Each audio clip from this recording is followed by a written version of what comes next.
ಇಂದೇ ಡೌನ್ಲೋಡ್ ಮಾಡಿ ಮತ್ತು ನಿಮ್ಮ ನೆಚ್ಚಿನ ಶೋಗಳನ್ನ ಆನಂದಿಸಿ. ಜೀವ ತಿಂತೀವೋ ಮಾರ 10 ಸರಿ ಫೋನ್ ಮಾಡ್ತೀಪ. ಅಲ್ಲೆರ ಧಣ್ಯಾರ ಹೈಕಮಾಂಡ್ ಜೊತೆ ವಿಡಿಯೋ ಕಾಲ್ನಾಗ ಫುಲ್ ಬಿಸಿ ಅದರ. ಫೋನ್ ಮಾಡಕತ್ತಿ ತಡ್ಕೋ, ಮಾಡಿಸ್ತೇನೆ, ಖಂಡಿತ ಮಾಡಿಸ್ತೇನೆ. ಫ್ರೀ ಆದ ತಕ್ಷಣ ಮಾಡಿಸ್ತೇನಪ್ಪ, ಆಯ್ತಾ?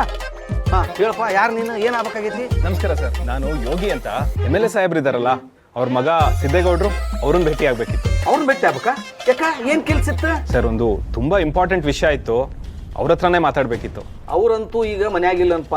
ಅದ್ ಏನೈತಿ ನಾನು ಮುಂದೆ ಹೇಳು, ಅವ್ರಿಗೆ ಸುದ್ದಿ ಮುಟ್ಸೋ ಜವಾಬ್ದಾರಿ ನಂದು. ಅವ್ರ ಮನೇಲಿ ಇಲ್ವಾ? ಹಾಗಾದ್ರೆ MLA ಜವರೇಗೌಡರ ಸಾಹೇಬ್ರನ್ನೇ ಮೀಟ್ ಮಾಡಿಸಿ ಅವ್ರ ಹತ್ರನೇ ಮಾತಾಡ್ತೀನಿ. ನೋಡಪ್ಪ, ಧಣ್ಯಾರಂತೂ ಈಗ ಹೈಕಮಾಂಡ್ ಜೊತೆ ವಿಡಿಯೋ ಕಾಲ್ನಾಗ ಭಯಂಕರ ಬ್ಯುಸಿ ಅದಾರ. ಅದ್ ಏನಿದ್ರು ನನ್ನ ಮುಂದೆ ಹೇಳಂಗಲ್ಲ ನಿನಗ. ಸರ್, ತುಂಬಾ ಇಂಪಾರ್ಟೆಂಟ್ ವಿಷಯ ಅಂತ ಹೇಳ್ತಿದ್ದೀನಿ, ನಾನು ಅವ್ರ ಹತ್ರನೇ ಮಾತಾಡ್ಬೇಕು ಸರ್. ಒಂದು 5 ನಿಮಿಷ, ಜಾಸ್ತಿ ಟೈಮ್ ಮಾಡಲ್ಲ, ಬೇಗ ಮಾತಾಡ್ಬಿಟ್ಟು ಹೋಗ್ಬಿಡ್ತೀನಿ. ನೋಡಪ್ಪ, ಮನಿ ಪರಿಸ್ಥಿತಿ ಸರಿ ಇಲ್ಲ, ಅವರ ತಲೆ ಕೆಡ್ಸ್ಕೊಂಡು ಕುಂತಾರ. ಅವ್ರಿಗೆ ನನ್ನ ಜೊತೆನ ಮಾತಾಡಕ್ ಟೈಮ್ ಇಲ್ಲೋ ಮಾರ, ನಿನ್ ಜೊತೆಯಲ್ಲಿ ಮಾತಾಡ್ಬೇಕು ಅವ್ರು. ಸರ್, ಈ ವಿಷಯ ತುಂಬಾ ಇಂಪಾರ್ಟೆಂಟು ಅಂತ ಹೇಳ್ತಿದ್ದೀನಿ. ಈ ವಿಷಯ ಅವ್ರಿಗೆ ತಿಳಿದ್ರೆ ಖಂಡಿತ ಅವ್ರಿಗೆ ಅನುಕೂಲ ಆಗುತ್ತೆ. ಅವರು ಈಗಿರೋ ಪ್ರಾಬ್ಲಮ್ಗೆ ಇದು ಸೊಲ್ಯೂಷನ್ ಮಾಡ್ಕೊಡ್ಬೋದು.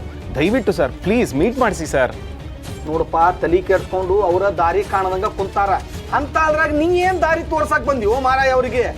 ನೋಡಪ್ಪ, ನನ್ನ ಮಾತು ಕೇಳ, ನಾಳೆ ನೀ ಇದ ಟೈಮಿಗೆ ಬಾ, ಅವರು ಫ್ರೀ ಆಗಿರ್ತಾರ, ಅವಾಗ ನಿನಗೆ ನಾ ಭೇಟಿ ಮಾಡಿಸ್ತೇನಪ್ಪ. ಈಗ ದಯಮಾಡಿ ಹೋಗ್ಪಾ ಮಾರಾಯ, ನಿನ್ನ ಕೈ ಮುಗಿತೇನೆ, ಹೋಗು.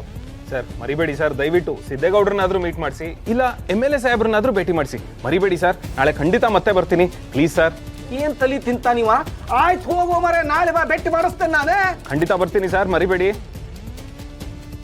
ಏನ್ ಜೀವ ತಿಂತಾನ ಈ ಮನುಷ್ಯ? ಇಂಥವ್ರು ಬೆಳಗ್ಗೆ ಹರಿದ್ರೆ 1000 ಮಂದಿ ಬರ್ತಾರೆ ನಮ್ಮ ದಣ್ಯಾರ ಕಡೆ.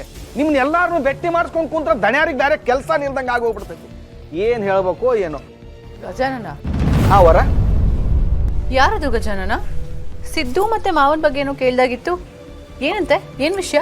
ಅವರ ಏನಂತ ಗೊತ್ತಿಲ್ರಿ. ಫಸ್ಟ್ ಬಂದ ಸಿದ್ದೇಗೌಡ್ರನ್ನ ಕೇಳಿದ, ಸಿದ್ದೇಗೌಡ್ರು ಊರಾಗಿಲ್ಲ ಅಂತಂದೆ. ದಣ್ಯಾರ್ನಾರ ಭೇಟಿ ಮಾಡಿಸು ಅಂತಂದ.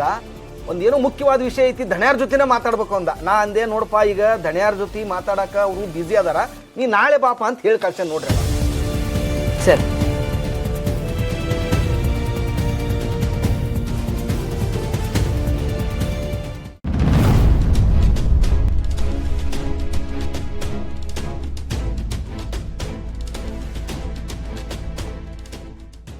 ಈ ಜವರೇಗೌಡಂಗೆ ಎಷ್ಟು ಕೇಳ್ಕೊಂಡ್ರು ಒಪ್ಕೊಳ್ಳೋದಿಲ್ಲ ಅಂತಾನೆ.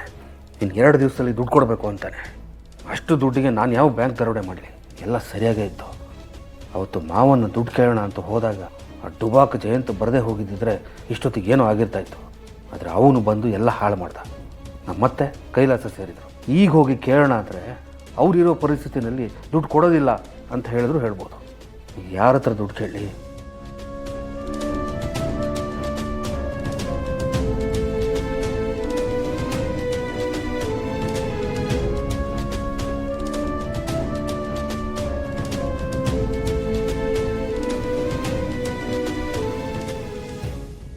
ಕಿರೋ, ಮೊನ್ನೆ ತಾನೇ ನನ್ನ ಹತ್ರ ಯಾವ ಪೆನ್ನು ಇಲ್ಲ ಅಂತ ನನ್ನ ಹತ್ರ ಪೆನ್ ಕೊಡಿಸ್ಕೊಂಡೆ. ಈಗ ನೋಡಿದ್ರೆ ಇಷ್ಟೊಂದು ಪೆನ್ ಇದೆಯಲ್ಲ? ಅದು ಈ ಪೆನ್ನು ನೀನು ಕೊಡ್ಸಿದಪ್ಪ. ಈ ಪೆನ್ಗಳು ಯಶವಂತ್ ಕೊಟ್ಟಿದ್ದು. ಯಶವಂತನ? ಅವನು ಯಾಕೆ ಕೊಟ್ಟ? ಅದು ಏನಿಲ್ಲ ಬಿಡಪ್ಪ.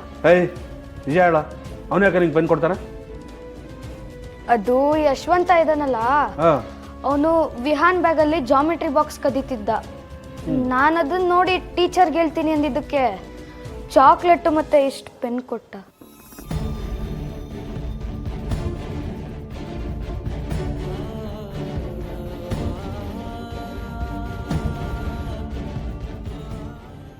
ನೋಡ, ಇನ್ನೊಂದ್ಸಲ ಅವನು ಈ ರೀತಿ ಎಲ್ಲ ಪೆನ್ ಕೊಟ್ಟರೆ ಇಸ್ಕೊಳಕ್ಕೆ ಹೋಗ್ಬೇಡ. ಏನಾಯಿದ್ರು ನಿಮ್ಮ ಟೀಚರಿಗೆ ಹೇಳಿಲ್ಲ, ನನಗೆ ಹೇಳು. ಸರಿ, ಹೋಗು, ಹೋಮ್ವರ್ಕ್ ಮಾಡ್ಕೊ. ಸಾರಿ ಅಪ್ಪ. ಓದ್ಕೋ, ಹೋಗು.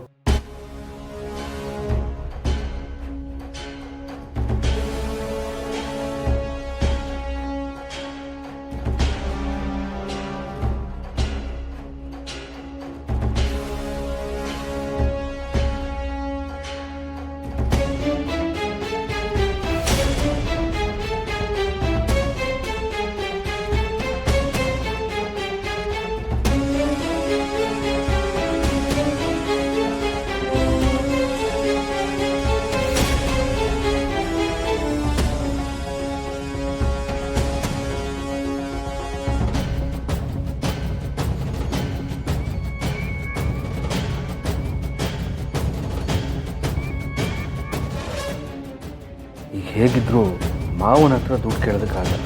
ಅದಕ್ಕೆ ಈ ವಿಡಿಯೋನ ಇಟ್ಕೊಂಡು ಜಯಂತ ಯಾಕೆ ಬ್ಲ್ಯಾಕ್ ಮೇಲ್ ಮಾಡಿ ದುಡ್ಡು ಕಿತ್ಕೋಬಾರ್ದು. ನಾನು ದುಡ್ಡು ಕೇಳಿದ ತಕ್ಷಣ ಅವ್ನು ದುಡ್ಡು ಕೊಟ್ಬಿಡ್ತಾನ. ಮೊದಲೇ ಕಿರಾತಕ ಅವನು. ನಾನೇ ಬ್ಲ್ಯಾಕ್ ಮೇಲ್ ಮಾಡ್ತಿರೋ ಅಂತ ತಿಳ್ಕೊಂಡು ನಮ್ಮ ಅತ್ತೆನ ಕಳಿಸ್ಬಿಟ್ರೆ ಹಾಗಾದ್ರೆ ಸುಮ್ಮನೆ ಇದ್ದರೆ ಈ ಚೌರೇಗೌಡ ನನ್ನ ಮನೆಯನ್ನು ಉಳಿಸ್ಬಿಡ್ತಾನೆ. ಕಷ್ಟಪಟ್ಟು ಕಟ್ಟಿಸಿದ ಮನೆ ಕಣ್ಣು ಮುಂದೆ ನೆನೆಸು ಮಾಡೋದನ್ನು ನೋಡೋದಕ್ಕಾಗಲ್ಲ. ಈಗ ದುಡ್ಡು ಕೊಡೋದಾಗ ಹೋದರೆ ಇವ್ರು ಬಿಡಲ್ಲ, ಕೇಳಿದ್ರೆ ಅವನು ಬಿಡಲ್ಲ. ಏನಪ್ಪ ಮಾಡಲಿ, ಈ ದೊಣ್ಣೆಯಿಂದ ತಪ್ಪಿಸ್ಕೊಂಡ್ರೆ 100 ವರ್ಷ ಆಯಿತು ಅಂತ. ಹಾಗೆ ಒಂದು ಕಲ್ಲು ಬೀಸೋಣ. ಅದಕ್ಕೆ ಮಾವಿನಕಾಯಿ ಬಿದ್ದರೆ ಒಳ್ಳೆಯದು, ಇಲ್ಲೇ ಹೋದರೆ ಬೇರೆ ಪ್ರಯತ್ನ ಮಾಡೋಣ.